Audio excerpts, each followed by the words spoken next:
वज़ीर-ए-आज़म नरेंद्र मोदी ने नई दिल्ली में ज़रई माहिरीन इक़्तिसादियात की 32वीं बैनुल-अक़वामी कॉन्फ्रेंस का किया इफ्तिताह।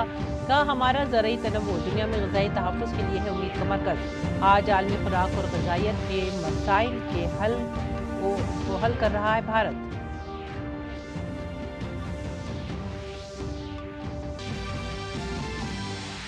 अयोध्या में नाबालिग की इज्तिमाई इसवकदरी मामले में योगी हुकूमत एक्शन में। मुलजिम एसपी लीडर मोहित खान के घर पर बुलडोजर एक्शन। बेकरी को भी किया सील। अस्पताल में दाखिल मुतासिरा को जान से मारने की कोशिश और मुतासिरा के अहले खाना को डरा धमकाकर सुलह करने के मामले में FIR दर्ज।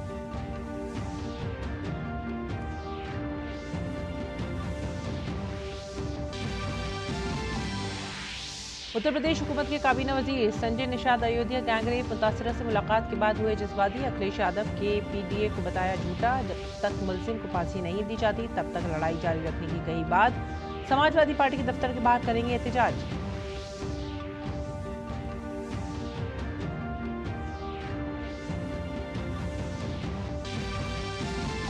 मदनवानी के मामले पर कर्नाटक की सिद्धारमैया हुकूमत के खिलाफ BJP JDS की पदयात्रा शुरू। रियासत में मुड्रा और वाल्मीकि कॉरपोरेशन घपला समेत मदनवानी के मामले पर रियासत की कांग्रेस हुकूमत घेरी जाएगी। BJP लीडरों ने वजीर आला सिद्धारमैया के इस्तीफे का किया मुतालबा।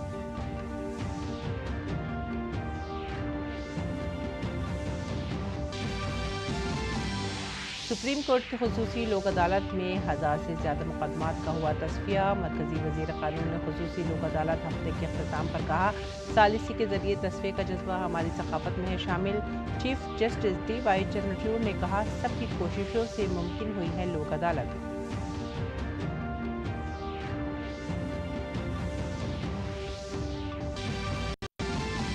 हिमाचल प्रदेश में मूसलाधार बारिश की वजह से मनाली और मंडी में लैंडस्लाइडिंग। राहत और बचाव का काम जारी। उत्तराखंड में केदारनाथ धाम के रास्ते पर फंसे 6000 से ज्यादा यात्रियों को बाहिफाजत बाहर निकाला गया। केरला में लैंडस्लाइडिंग से मुतासरा वायनाड में भी जंगी पैमाने पर राहत और बचाव का काम जारी। भारतीय बहरिया इमदादी कामों में है मसरूफ।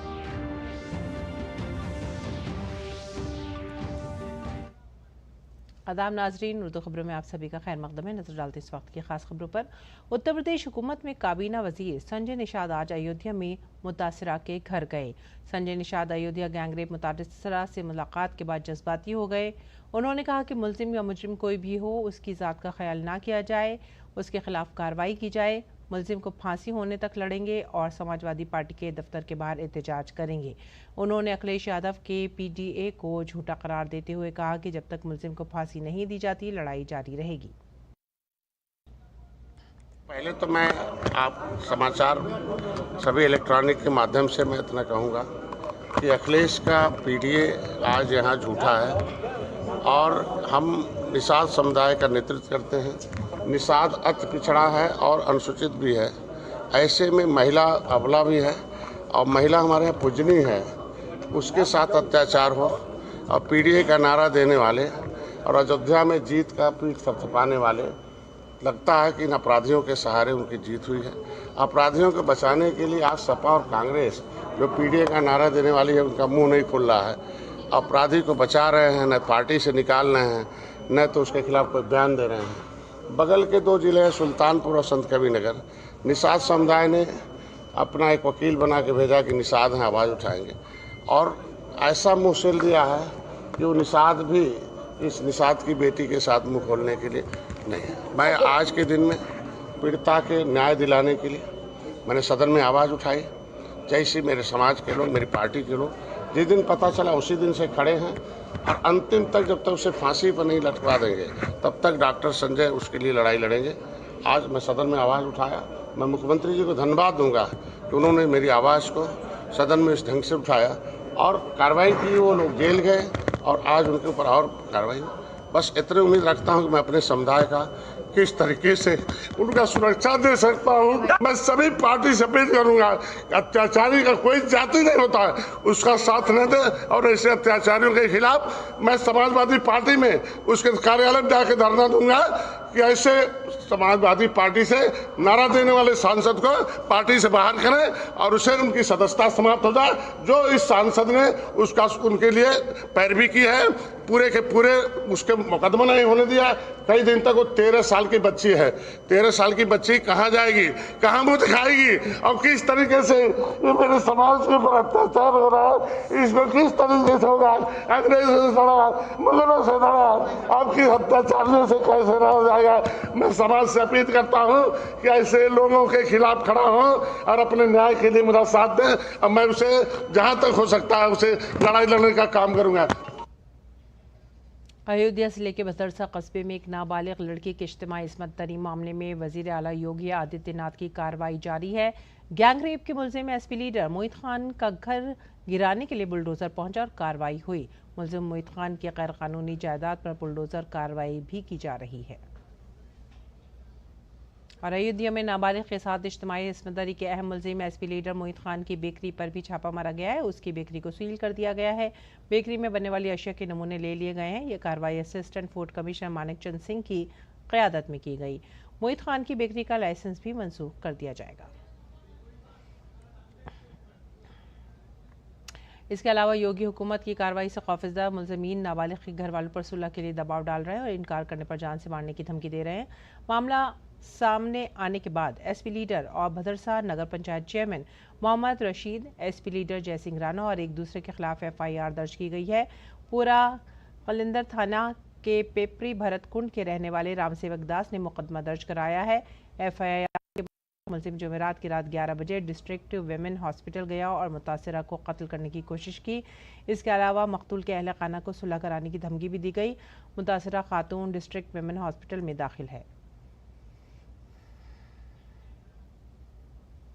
वज़ीर-ए-आज़म नरेंद्र मोदी ने आज नई दिल्ली में ज़रई माहिरीन इक़्तिसादियात की 32वीं बैनुल-अक़वामी कॉन्फ्रेंस का इफ्तिताह किया।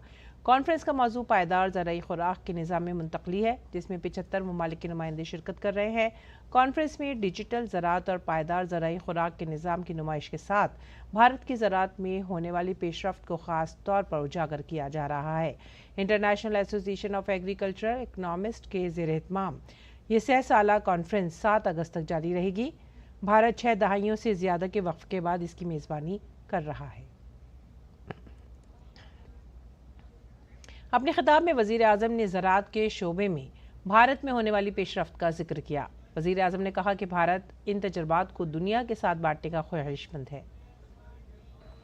आज भारत एक फूड सरप्लस देश है। आज भारत दूध, दाल और मसालों का सबसे बड़ा प्रोड्यूसर है।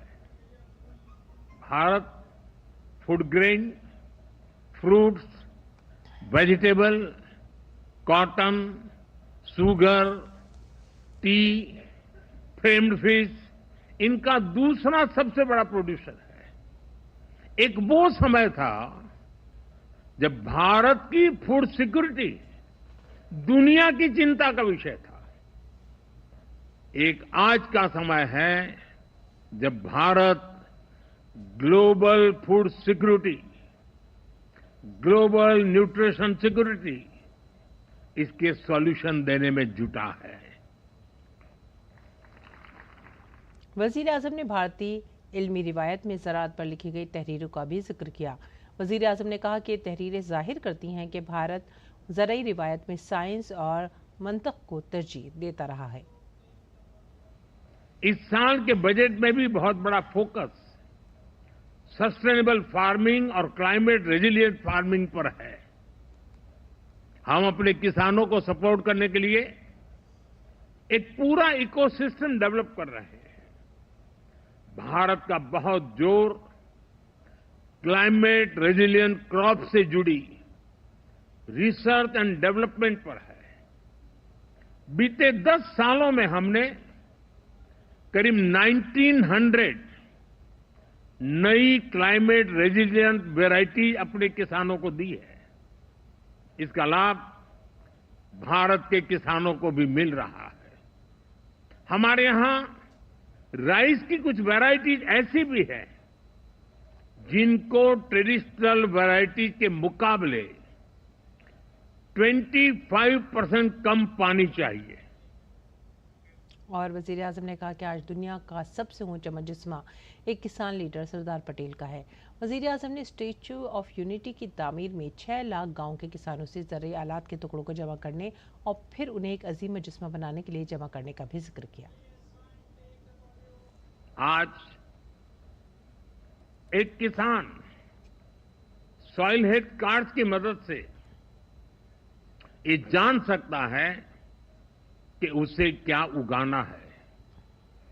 वो सोलर पावर की मदद से पंप चलाता है और वेस्टलैंड में सोलर फार्मिंग से भी कमाता है।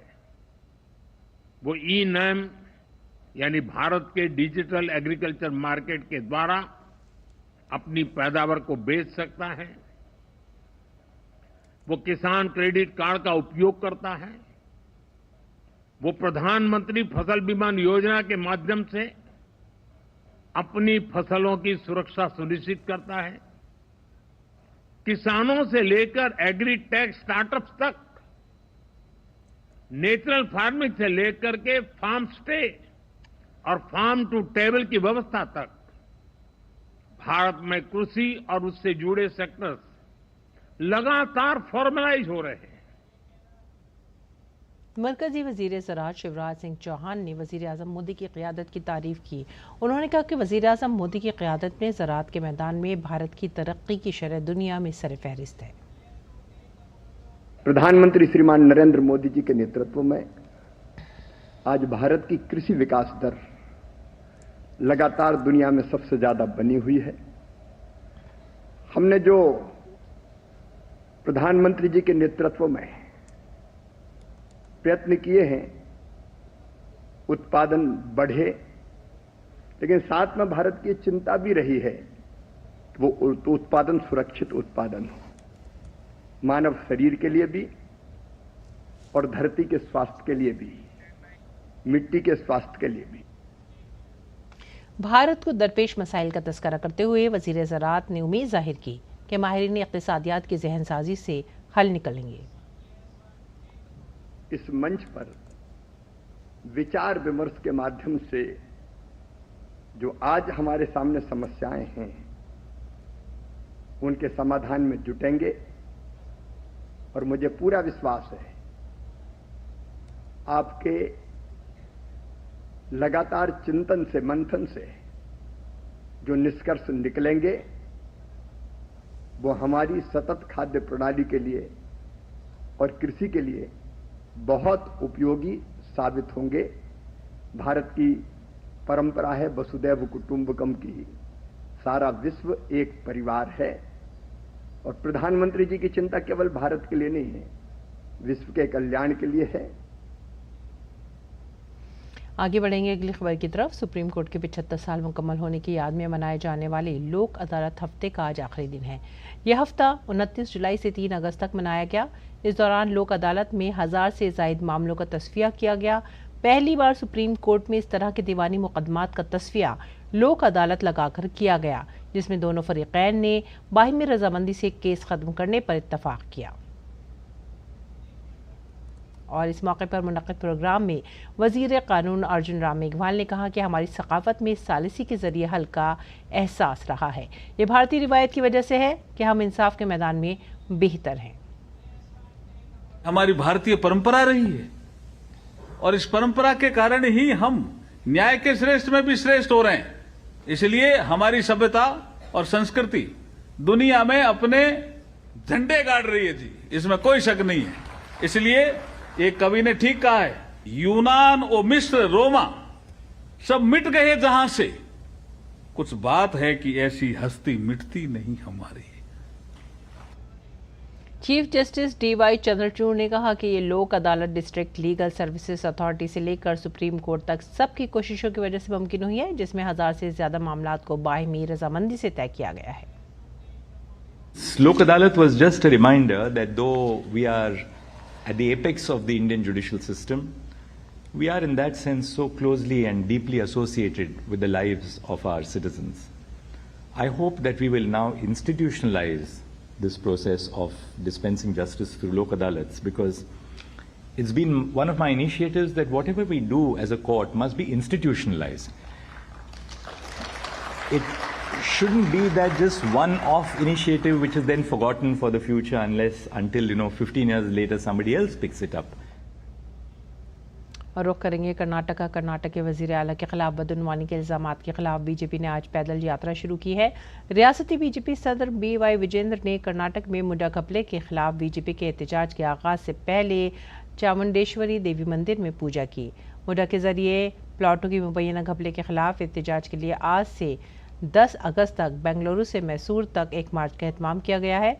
आपको बता दें कि इस पदयात्रा में बीजेपी को जनता दल सेक्युलर की हिमायत भी हासिल है। कर्नाटक के साबिक वजीर आला और बीजेपी रहनुमा सदानंद गौड़ा ने मैसूर चलो पैदल मार्च पर कहा कि बीजेपी कारकुन होने की वजह से ये मेरा फर्ज है कि मैं कांग्रेस के जुल्म और लूट मार के खिलाफ एहतजाज करूं। उन्होंने कहा कि रियासत में कांग्रेस हुकूमत के वजीर आला को इस्तीफा दे देना चाहिए।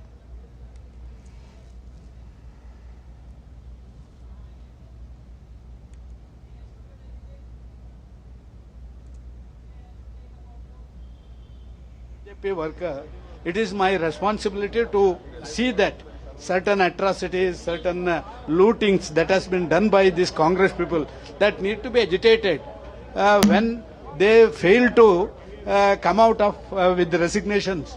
So it is our duty to put pressure on them. He should step down from the CM's post. BJP ने कर्नाटक हुकूमत के खिलाफ बदउनवानी के इल्जामात के खिलाफ पद यात्रा शुरू की है। मोटा और वाल्मीकि घोटालों के खिलाफ बेंगलुरु से मैसूर तक इस मार्च का एहतमाम किया गया है।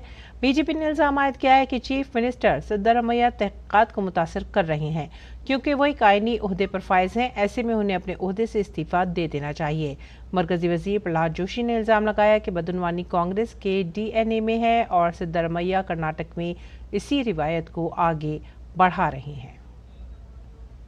सिद्धरामैया और कांग्रेस पार्टी के DNA में ही घोटाला और करप्शन है, भ्रष्टाचार और घोटाला है। वाल्मीकि बोर्ड का पैसा किसी प्राइवेट व्यक्ति के अकाउंट में डालना और बाद में विथड्रॉ करना और उसको इलेक्शन के लिए यूज करना। और अभी मूडा में जो लैंड एग्जिस्टेंस में ही नहीं था, वो लैंड अपने पत्नी के नाम पे लेकर डीनोटिफिकेशन करा के हजारों करोड़ रुपए को उनके हड़पना ये है। ये तो बहुत बड़ा स्कैम है। सिद्धरामैया को पहले इस्तीफा देना। मरकजी वजीर शोभा करंदलाजे ने मोटा और वाल्मीकि घोटालों के मसले पर कांग्रेस हुकूमत को निशाना बनाया। उन्होंने कहा कि हुकूमत तहकीकात से बचने की कोशिश कर रही है। उन्होंने इल्जाम लगाया कि कांग्रेस हुकूमत भी गवर्नर पर दबाव डालने की कोशिश कर रही है। सिद्धरामैया उसका चेला अर्बन डेवलपमेंट मिनिस्टर भैरती सुरेश पूरा का पूरा फाइल को बेंगलुरु लाया है।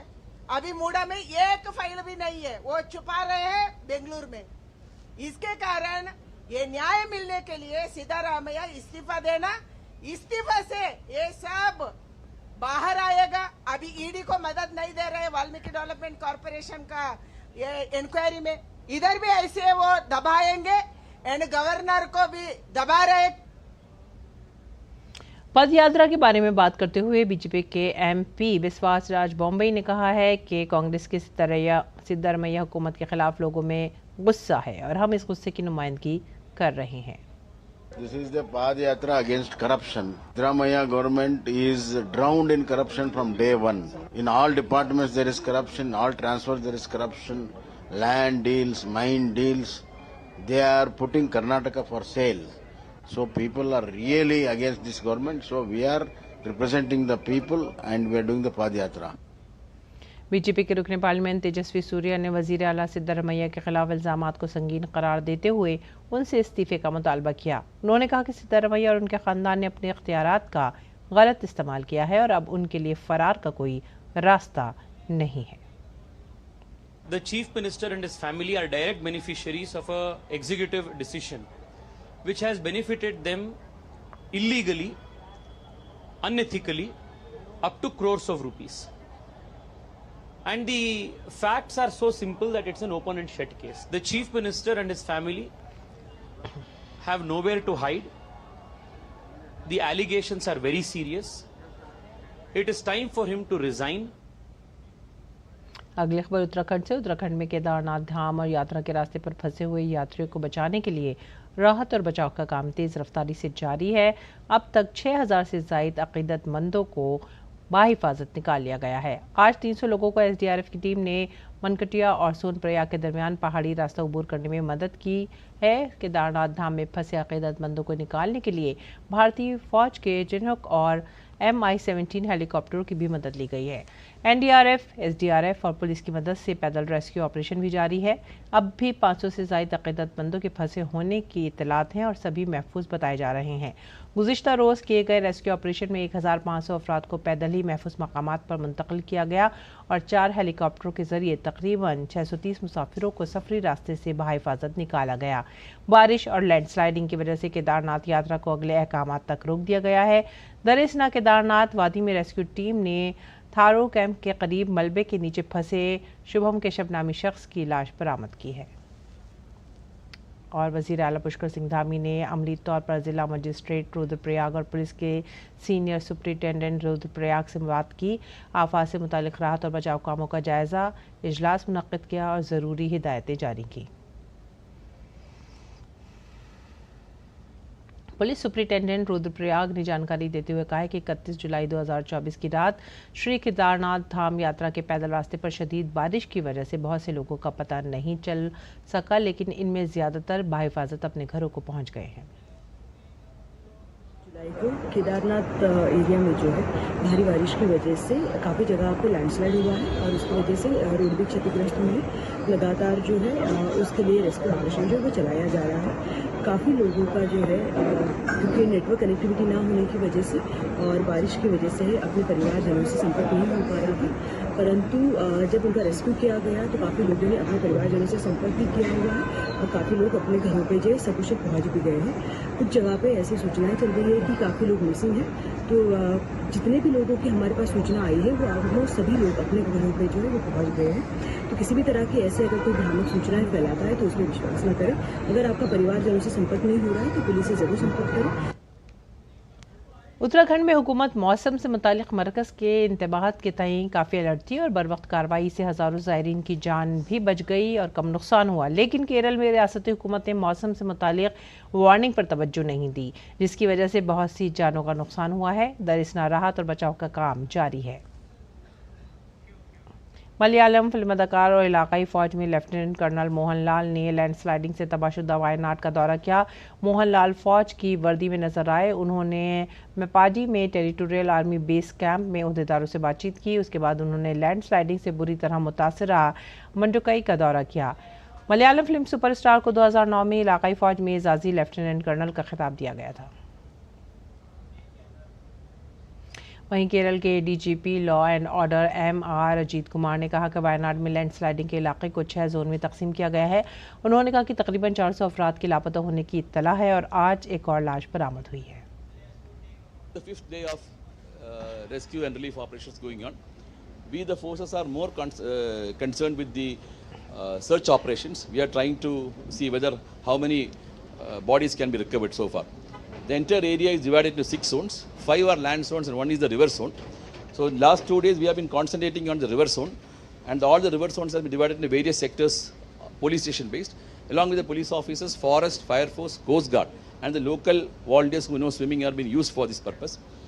So do our police helicopter and drone is also being used to do a survey and to find out the meandering portions, and from where we can record some bodies. और अब रुख करते हैं खेल के मैदान का। पेरिस ओलंपिक में भारतीय तीरंदाज दीपिका कुमारी को खवातीन के इनफरादी क्वार्टर फाइनल में शिकस्त का सामना करना पड़ा है। दीपिका कुमारी को साउथ कोरिया की तीरंदाज नेम स्यूह्योन 6-4 से शिकस्त देने में कामयाब रहीं। वैसे के साथ ही आप हमारी पूरी टीम को दीजिए इजाज़त। आदाब।